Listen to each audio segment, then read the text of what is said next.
Hi, y'all. Happy Sunday. I hope y'all had a good weekend. I know everyone's been watching Jerry and Nicole, and it's like just another person or, creator on this app that doesn't care what kind of attention that they get. And while I want to believe everything is how I see it, I also have to use my critical thinking and remember it's not always how I see it. Sometimes we have to use that critical thinking to think harder and pay more attention to things. And I don't know, I guess I've just been doing this for so long that when I look at a situation, I can pretty much call it like I see it and like I understand it, if that makes sense. And for those of you that are new to me, thank y'all for being here. I truly appreciate you. But I want to say something respectfully, and I really hope that people hear this. And I hope that if you are a Jerry supporter, that you send this to him and that he hears it also. When someone clearly has a cognitive or mental health challenge, it is not any kind of entertainment to play with their emotions. It is not funny to breadcrumb them. It is not funny to confuse them or to keep them in any kind of a gray area where they don't know whether they're loved, chosen, or protected. And Jerry, if you care about Nicole so much, especially knowing that she struggles with comprehension sometimes, or attachment, or emotional regulation, you should be setting clear boundaries. You need to say, I am not your boyfriend. I will never be your boyfriend. I am not. You need to use those specific words and explain that. I am your friend. I love and I care about you as a friend only. I have not heard that whatsoever. I have heard, I've never asked you to be my girlfriend, right? That leaves room for so much. And you shouldn't leave Nicole guessing or hoping, holding on to that little bit of hope that she found someone that's gonna love her unconditionally. You don't leave Nicole to think that you're coming there to make her your world, in a sense. That you're devoting everything in your life to this woman that you barely know. So what if you say you've known her for 2 years on an app? You don't know a person until you are living with them. This is a toxic situation from the beginning. And you might say that you're not about views, but we can obviously see that you are. That's all you care about. Oh, 1 minute I got 100 people. You have got what I like to call an algorithm addict.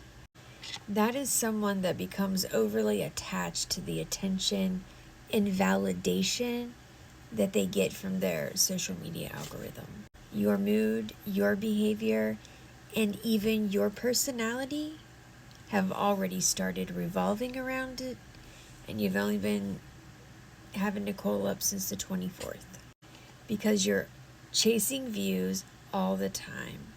You're saying you're doing things just to trigger engagement farming.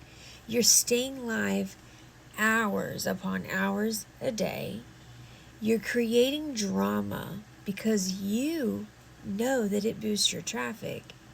You're obsessively checking your numbers. In case you didn't know, we're seeing all of this, Jerry. And once the numbers are increasing, your attitude changes. You become very pompous, very controlling, and pretty much a big a-hole. So when you're pulling Nicole up into a live and you're dropping her, yelling at her, and then you pull him back in the live, how do you think that makes her feel? How do you think that affects her mental health? You're literally blocking people in the chat that are saying kind things to her or saying things to her that she needs to hear. but they're accused of being a bully or being mean when they're not. Absolutely not. I saw you block a lady today that was like saying something kind to Nicole, but definitely something that you didn't like. I cannot remember exactly what the wording was,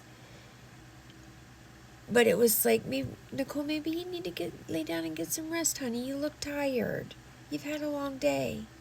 Blocked. Why are you blocking people that care about her? She went into that girl's live today that you pulled her out of and bitched her out for going in, and you said they bullied her when they didn't bully her. They were literally asking what kind of craft she likes to do, and she was showing them. Why do you have to control her every single move? You know, over time, ambiguity can feel like manipulation, especially when one person is clearly more emotionally invested than the other. And if someone is live for 15 plus hours a day and emotionally spiraling or jealous, confused, believing promises that are definitely not going to happen, that's not you protecting Nicole at all. That's not you helping Nicole. And that is not you loving Nicole. I don't know what Nicole's mental health, anything about that, right? But I know there's something going on there. She could be on the spectrum for all we know, right? So when there's cognitive differences or mental health struggles, they often need direct, concrete communication. Hints don't work. Mixed signals don't work. And your silence feels like a confirmation to her. I'm not attacking anyone. I'm just trying to say you truly need to start setting boundaries, being direct, not allowing people to come in your chat and pick at Nicole or say slick, backhanded, out of pocket shit in your chat that are your people to Nicole to get her upset, because that's what happens. You say you're not using Nicole, we see differently. Maybe you should sit back and reflect on the things that you're doing. Having 400 people in your room when they're all there to just watch the train wreck and the crash out is nothing to be proud about. Keep 400 people in there with no drama. Keep 400 people in there telling your story. I dare you. Keep 400 people in there with anything else but Nicole, and you will not be able to do it. Not at all. You know that this algorithm, this app, the more hate, the more people. If you really want to make a change on this app, that's not what you would do. And another thing, all of this, I'm going to call the law, this is so old. Haven't you been doing that since like 2025? Like almost the same exact words to the cops and to people? Seems that you've always had some sort of trouble. But I digress. I'm going to just say one more thing and I'll go. Jerry, you're the reason that this all went south.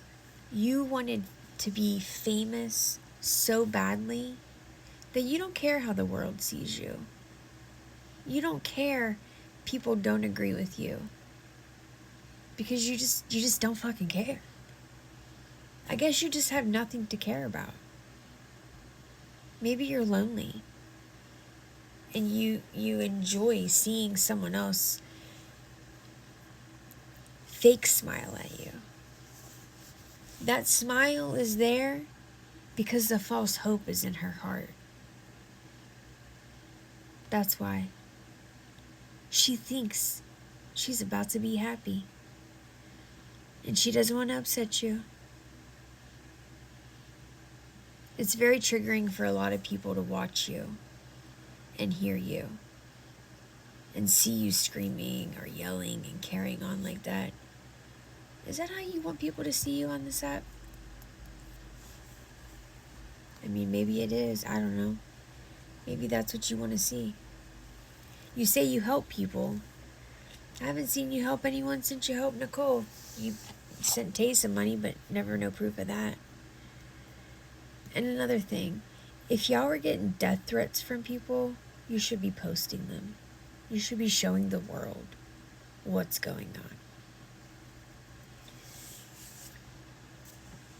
So, take it, leave it, I don't care. I just needed to say it so people could hear it. So, I hope you change, and I hope you do better. For Nicole's sake.